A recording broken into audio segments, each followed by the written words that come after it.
आज आप लोगों को मैं फाइटर जेट के कुछ इक्विपमेंट्स के बारे में बता देता हूँ कि वो काम क्या करते हैं और कहाँ लगाए जाते हैं। बेसिकली मोटा मोटा आपको आइडिया हो जाएगा कि इन चीजों का कैसे यूज होता है। देखो, जो sensor, video processor and digital map generator होता है, ये सेंसर से आने वाले वीडियो को प्रोसेस करता है और डिजिटल मैप बनाता है पायलट को नेविगेशन और टारगेटिंग में मदद के लिए। क्योंकि अगर कोई एनिमी का फाइटर जेट आ रहा है तो पायलट को उसके कॉकपिट की स्क्रीन पे आसानी से दिख जाएगा। आजकल जो 5th जनरेशन के फाइटर जेट है, इसमें तो AI वर्क करता है, आर्टिफिशियल इंटेलिजेंस सब कुछ आसान कर देता है।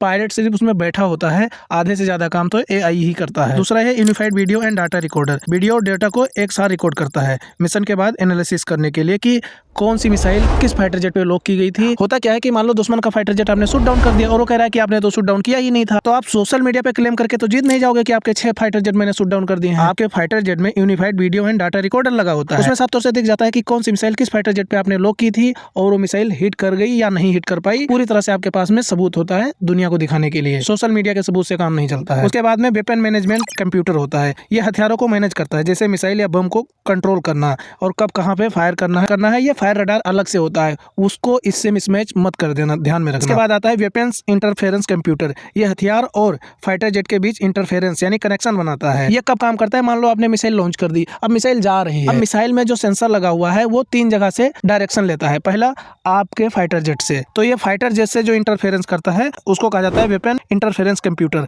लेकिन आपकी मिसाइल 2 जगह से और नेविगेशन लेती है। अगर पावरफुल मिसाइल है तो वो एक लेगी आवेक्स से जो अलग उड़ रहा है बहुत दूरी पे, और एक होगा सैटेलाइट से। आपकी मिसाइल किस लेवल की है उस पर डिपेंड करता है, लेकिन 3 जगह से मिसाइलें गाइडेड होती हैं और खुद का गाइडेंस सिस्टम तो उसका लगा ही होता है। उसके बाद में आता है लो बैंड स्विच मैट्रिक्स। ये लो बैंड सिग्नल्स को स्विच करता है यानी कम्युनिकेशन या सेंसर के लिए। ये बेसिकली आप ऐसे समझ सकते हो कि आपके फोन से अच्छे से बात नहीं हो रही है, लेकिन अगर आपने वाईफाई कनेक्ट कर दिया फोन पे, फिर आपको वाईफाई से सपोर्ट मिलने लगा, तो जहाँ पे नेटवर्क नहीं था अच्छे से और आपकी बात नहीं हो पा रही थी, वहाँ पे भी अच्छे से बात होनी शुरू हो जाती है।